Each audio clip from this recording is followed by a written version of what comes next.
Overall इस तरह का सिस्टम है कि पोटैटो प्रोडक्शन के लिए ये लाजमी होता है कि हर तीसरे साल उसको क्रॉप रोटेशन की जाए। अच्छा, क्रॉप रोटेशन का मतलब ये है कि ज़मीन जो हम लोग यूज़ करते हैं उसमें हेर फेर की जाए। और अब अगर आप मैदानी एरिया की तरफ आते हैं जिसे गोनर फार्म वगैरह है तो वहाँ पे कैप्सिकम जो है ना, शिमला मिर्च, ये टॉप पे जा रहा है उनका कैश क्रॉप। तो उनकी जो प्रेफरेंसेस हैं उसके मुताबिक अडॉप्ट करना होगा।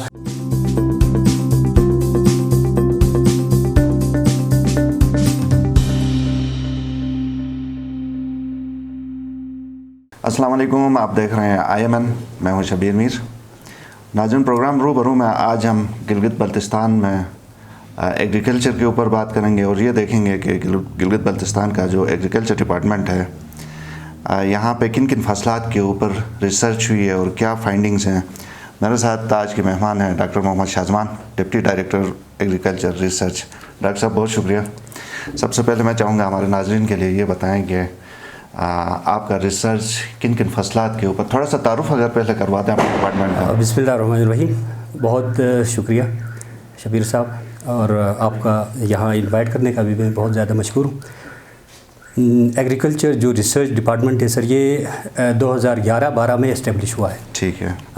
उसमें जो मेन मैंडेट हमारा है सर, उसमें हम लोग जो फसलात हैं उन पे भी, फ्रूट प्लांट्स पे भी, और ख़ास तौर पर जो गिलगित बल्तिस्तान का जो पोटैटो है सर, जिसे हम लोग कैश क्रॉप कहते हैं, इनके ऊपर जो है ना हमारा मेन फोकस है सर। ठीक। तो फसलात में गंदम, मकई है सर, और इसके अलावा जो हम लोग पोटैटो पे काम कर रहे हैं उनमें हमारे पास इंटरनेशनल और एग्जॉटिक जो बहुत ही ज़्यादा डिमांडिंग वैरायटीज़ होती हैं, हम उनके ऊपर काम कर रहे हैं सर। इस 2011 ऑनवर्ड्स तकरीबन 10 साल हो गए हैं। जी सर। ये रेगुलर बेसिस के ऊपर होती है रिसर्च, सालाना क्या होता है? जी सर, हर साल हम लोग एक रिसर्च प्लान प्रपोज करते हैं सर।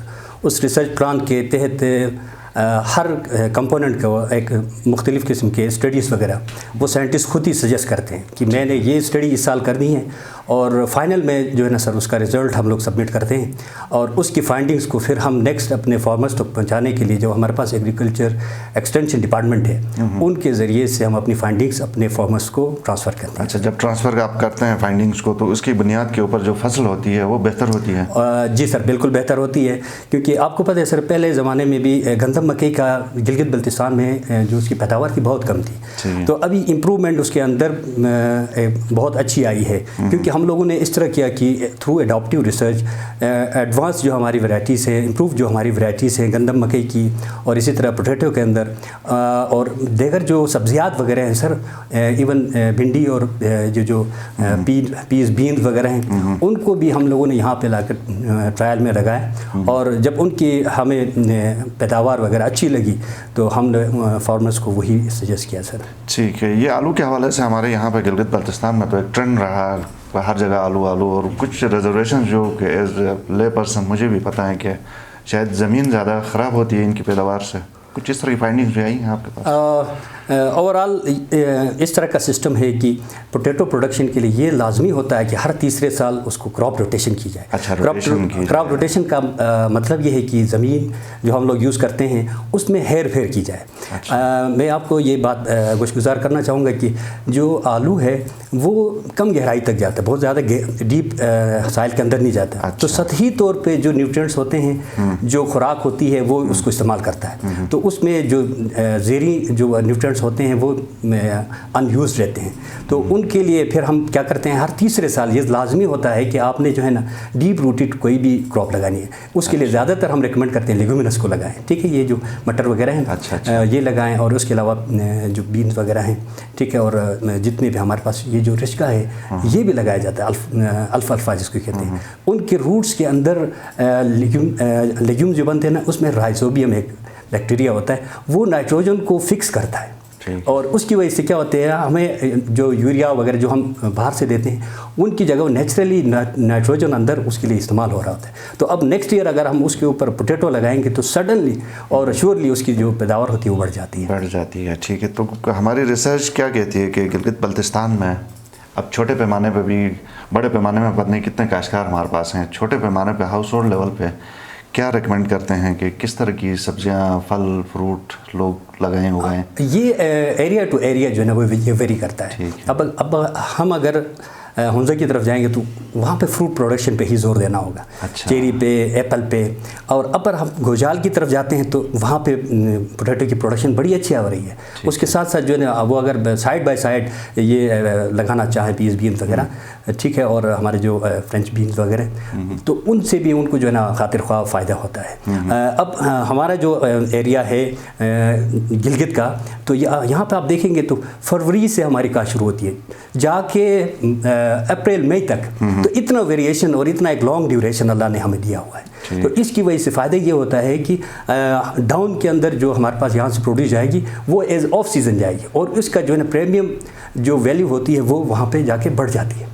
तो ये बहुत बड़ा हमारे लिए फ़ायदा होता है। तो ये एरिया वाइज हमें करना होगा। अभी ये जो हायर एल्टीट्यूड पे हमारे एरिया से, जैसे मैंने खैबर का नाम लिया गुजाल में, इसी तरह गिलगित में आप नलतर का एरिया ले लें, ठीक है, और यासीन का एरिया ले लें, या आप दियामर में बाबूसर का एरिया ले लें, तो वो हायर एल्टीट्यूड्स पे हैं, 7000 एंड अबव की जो बुलंदी होती है वहाँ पे।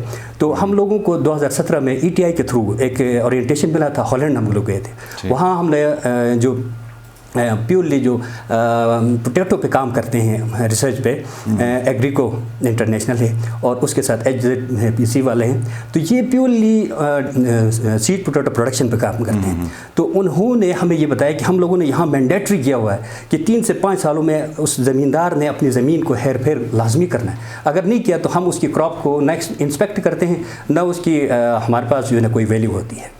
तो हम अपने एरियाज़ में भी इसी तरह की जो है ना वो ट्रेंड लाएंगे कि 3 सालों के बाद जो है ना हमने ज़रूर उस ज़मीन को किसी और फसल के लिए यूज़ करना है। ठीक है, ठीक है।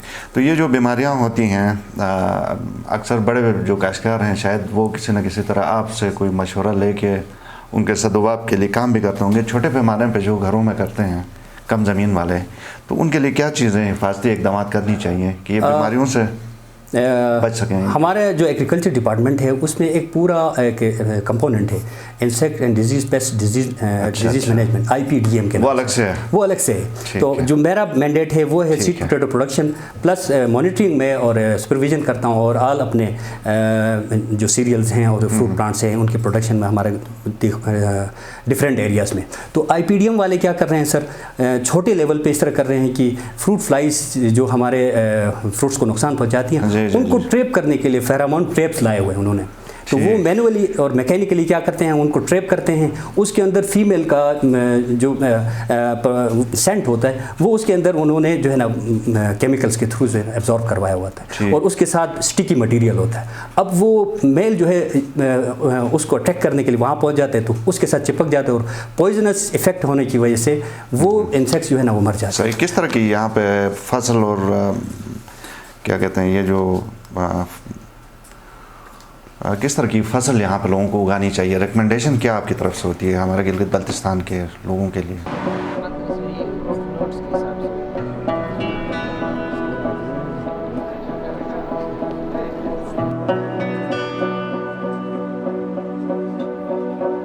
हम आपके शॉप में कुछ देखना चाहते हैं।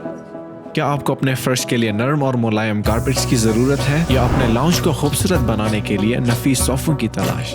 दुनिया के सबसे खूबसूरत ईरान, इजिप्ट, तुर्की के कालीन हो, या आपके बच्चों के खेलने के लिए bean bag, master multi mattress और भी बहुत कुछ सिर्फ और सिर्फ हमारे यहाँ।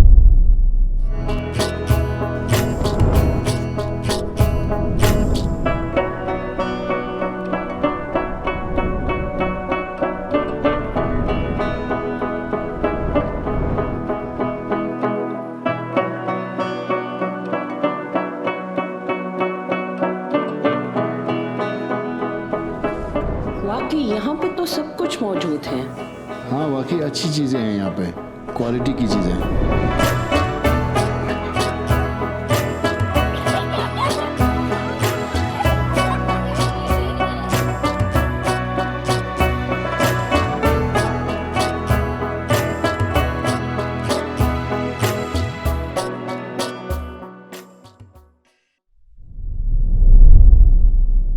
ये फार्मर के ऊपर जो है ना डिपेंड करता है। ठीक है, जिस तरह मैंने आपको बताया था कि जहाँ पे जिस क्रॉप की ज़्यादा डिमांड होगी वो उसी के पीछे जाएंगे। तो ज़्यादातर पोटैटो की है, कैश क्रॉप के ऊपर अगर आप आ जाएंगे तो यहाँ पे पोटैटो होगा। ठीक है, अगर आप दियामर की तरफ चले जाएं तो जो बालाई एरियाज हैं वहाँ पे मटर भी करते हैं। अच्छा। ये दोनों कैश क्रॉप्स में आते हैं पोटैटो। और अब अगर आप मैदानी एरिया की तरफ आते हैं जिसे गोनर फार्म वगैरह है तो वहाँ पे कैप्सिकम जो है ना, शिमला मिर्च, ये टॉप पे जा रहा है उनका कैश क्रॉप। तो उनकी जो प्रेफरेंसेस हैं उसके मुताबिक अडॉप्ट करना होगा। अभी आप यासीन एरिया में चले जाएं और ये हौजा साइड पे चले जाएं तो वो लोग फ्रूट्स पे भी जोर दे रहे हैं। ठीक है, हमारे पोनियाल का जो एरिया है वो आपको पता है कि गंदम मकई को साथ साथ ज़रूर कर रहे हैं, क्योंकि कुछ फसल उनको आती है और उसके साथ जितना भी उनको भूसा मिलता है उससे अपने जानवरों को भी पालते हैं। तो लेकिन उसके साथ साथ उनका ट्रेंड क्या है, फ्रूट्स को भी उन्होंने जारी रखा हुआ है। एप्रिकॉट को ले लें, ग्रेप्स को ले लें, वो प्रॉपर्ली अपने उस सिस्टम को भी कर रहे हैं। प्लस आहिस्ता आहिस्ता जो है ना वो लोग आ रहे हैं सब्जियात वगैरह पे। अब पोटैटो को कंपनसेट कर रहा है हमारा जो टमाटर है उसमें वर्टिकल फार्मिंग आई है। अच्छा। अमूदी जो है ना उसमें फार्मिंग करते हैं। तो उसका फ़ायदा क्या होता है, उसका फ़ायदा ये होता है कि आम टमाटर के मुकाबले में इसके अंदर जो है ना ये अगर यहाँ पे कॉमनली अगर आप एक हाइब्रिड टमाटर लेते हैं तो 3 से 4 या 5 kg तक एक पौधे से हमारे पास पैदावार रहती है। जबकि हम वर्टिकल फार्मिंग करते हैं तो उसमें इस तरह करते हैं कि थोड़ी सी मेहनत करनी होती है और उसको एलोंगेट करना होता है। कुछ वैरायटीज़ को हम लोगों ने उसके लिए रिकमेंड भी किया है। सुल्तान नाम से एक वैरायटी हम लोगों ने 2018-19 में जो है ना इस्तेमाल की थी। तो उससे minimum 20 to 25 kg from one plant जो है ना हमने यील्ड हासिल की है। और ये सिर्फ अपने तक नहीं रखा, ये फिर हमने अपने फार्मर्स को भी बताया तो उन्होंने भी इसको प्रॉपरली अडॉप्ट किया। और ETI के वालों के पास पूरा एक कंपोनेंट था, उस कंपोनेंट के तहत उन्होंने जो है ना फार्मर्स के पास जाकर जो क्रिएटिव किस्म के फार्मर्स हों, जो आपके साथ कोलैबोरेशंस कर सकते हों, NGOs के साथ कर सकते हों, प्रोग्रेसिव जिनको कहते हैं, उन के पास जाकर उनको उनके फील्ड में ही ये टनल्स लगा दिया। अब उन्होंने उसी टनल से जो कि मैक्सिमम जो है ना ये 10 to 15 फीट चौड़ा और 20 से 40 फीट, वो यानी कि ज़मींदार पे मुनहसर करता है कि कितनी ज़मीन जो है ना इसके लिए स्पेयर कर रहा है। उससे एक सीज़न के अंदर मिनिमम जो है वो 80,000 से 1.5 लाख तक जो है ना वो सिर्फ टमाटर से कमा रहे हैं। तो यानी कि एक चैलेंज आ रहा है कि पोटैटो को कंपनसेट कर रहा है हमारा टोमेटो। और इसके अलावा अब लोगों को ट्रेंड आ रहा है कि क्योंकि हमारा जो एग्रीकल्चर एक्सटेंशन डिपार्टमेंट है उन्होंने फार्मर फील्ड स्कूल्स बनाए हुए हैं। तो वो जाके मुख्तलिफ एरियाज़ में जाके लोगों को जो है ना बताते हैं कि आप लोगों ने इस क्रॉप को इस वक्त में और इस तरह लगाना है। तो अभी लोग लेसन पे आ रहे हैं। ठीक है, और इसके अलावा हमारे पास जो अदरक है उस पे आ रहे हैं। ये सारी चीज़ें हमारे लोकल वैराइटीज़ हैं कि नहीं, ये बाहर से लोकल वैराइटीज़ हम लोग इसमें कुछ कम यूज़ करते हैं क्योंकि ना उनकी प्रोडक्शन बहुत ही कम है।